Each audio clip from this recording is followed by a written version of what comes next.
ሰላም ሰላም እንዴት ናችሁ? በዛሬው የካፕከት ትምህርታችን የምናየው ስለ ቢት ነው ወይንም ደግሞ በካፕከት ላይ እንዴት አድርገን ቢትን መስራት እንችላለን የሚለውን ነው። እንግዲህ በካፕከት ውስጥ ቢት ማለት የሙዚቃው ምት ወይም ደግሞ እርጋታው ማለት ነው። ቪዲዮ ከሙዚቃው ጋራ ተቀናጅቶ ወይንም ሲንክ አድርጎ እንዲታይ ለማድረግ የምንጠቀምበት መመሪያ ሲሆን በተለይ ለቲክቶክ እና ለዩቲዩብ ሾርት ቪዲዮዎች በጣም ተመራጭ ነው። ምክንያቱም ከሙዚቃው ምት ጋራ አብሮ ቪዲዮ ሲቀያየር ለሚያየው ሰው እጅግ በጣም ማራኪ ይሆናል ለቪዲዮአችንም ቫይራል እንዲወጣ ያስችልልናል ማለት ነው። ስለዚህ ቢትን በሁለት መንገድ መስራት እንችላለን የመጀመሪያው አውቶ ቢት በማድረግ ነው። ይሄኛው ለብዙ ቪዲዮ ኤዲተሮች ታይምን ኮንሱም አያደርግም ስለዚህ ይሄ ይመረጣል ማለት ነው። ሁለተኛው ደግሞ በራሳችን የምናደርገው ነው። እንደምናውቀው ካፕከት ላይ የራሱ የአርቲፊሻል ኢንተለጀንስ ወይንም ደግሞ ይሄ የሰው አስተውሎት ነው የሚባለው እንደዛ አይነት ነገር ስላለው በአውቶ ቢት ያደርግና ልክ ሙዚቃው ቪዲዮ ከሙዚቃው ጋር እየተቀያየረ አውቶማቲካሊ ራሱ ይቀይረዋል ማለት ነው። ያ ማለት እጅግ በጣም ያቀልልናል ስራችንን ያቀልልናል የሚል አጠቃላይ ሀሳብ ይኖረዋል። ሶ ያንን ለመስራት መጀመሪያ ላይ እንደዚህ ካፕከታችንን ከከፈትን በኋላ እዚህ ጋር ክሬት ፕሮጀክት እንለዋለን።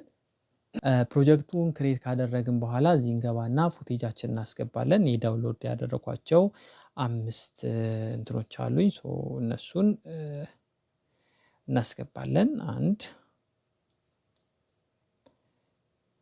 እሺ ኦፕን እንለዋለን 5 አሉን ሶ እነሱን እናስገባለን።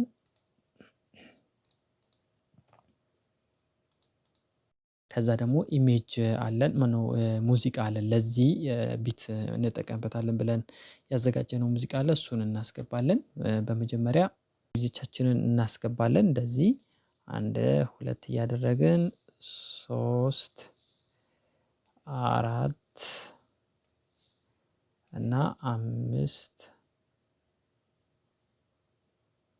እንደምታዩት እንደዚህ 5 ፉቴጆች አሉ እነሱን አስገባን። ከዛ በኋላ ሙዚቃችንን እናስገባለን ሙዚቃችንን እንደዚህ ካስገባን በኋላ ከዚህ ጋር መተን እንቆርጣለን ደብሊው በመንካት እንደዚህ እንቆርጠዋለን ማለት ነው። ስለዚህ አሁን ይሄው እንደምታዩት እንደዚህ መጥቶልናል ሶ ይሄ ከመጣልን በኋላ ምንድነው የምናደርገው? እዚህ ጋር እንደምታዩት ቢት 1 ቢት 2 እያደረግን በራሳችን ማድረግ እንችላለን። ነገር ግን ደግሞ አውቶማቲካሊ እንዲያደርግልን እዚህ ጋር አውቶ ማርክ ቢት እንለዋለን ሶ ከእሱ ውስጥ ደግሞ ቢት 1 ቢት 2 ምናምን እያለ የሚሄድ አለ ሶ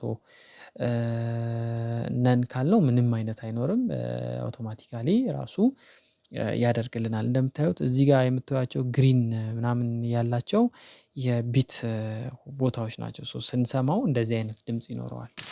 ስለዚህ እነዚህን እኛ ያገኘነውን ቦታ እየቆራረጥን ለምሳሌ እዚህ ጋር 1 እንቆርጣለን ከዛ ሁለተኛው ላይ እንመጣና እዚህ ጋር ደግሞ 2 እንቆርጣለን። ሶስተኛ እዚህ ጋር እንመጣና እንደዚህ እንቆርጣለን እያልን እንደምታዩት እየቆራረጥን እንሄዳለን። እነዚህ የቢት ማርኮችን እየተከተልን እየቆራረጥን ስንሄድ በጣም አሪፍ ይሆናል ወይንም ከሙዚቃው ምት ጋር እኩል ይሄድልናል ማለት ነው። ስለዚህ አሁን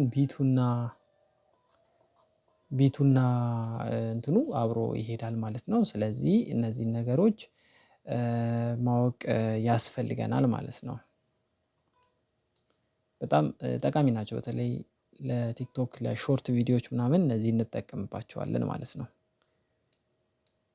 እነዚህን ስለምንጠቀምባቸው እነዚህን ማወቅ ያስፈልጋል ሶ እንደዚህ አይነት ትምህርቶች እንዲደርሷችሁ ላይክ እና ሰብስክራይብ ማድረግ አትርሱ። ያለፉ ክላሶች እንዲደርሷችሁ የግድ ይሄኛውን ለማወቅ ያለፈውን ማወቅ ስለሚገባችሁ ሄዳችሁ እነዛን ማየት ያስፈልጋል። ለወደፊቱ ደግሞ ሰብስክራይብ ያደረጋችሁ ቤተሰብ ሁኑ። ስለዚህ እንደዚህ አይነት ትምህርቶች በየጊዜው እለቃለሁ እንዲደርሳችሁ ማለት ነው። ስለዚህ ለዛሬ የያዝኩት ይሄን ይመስላል አመሰግናለሁ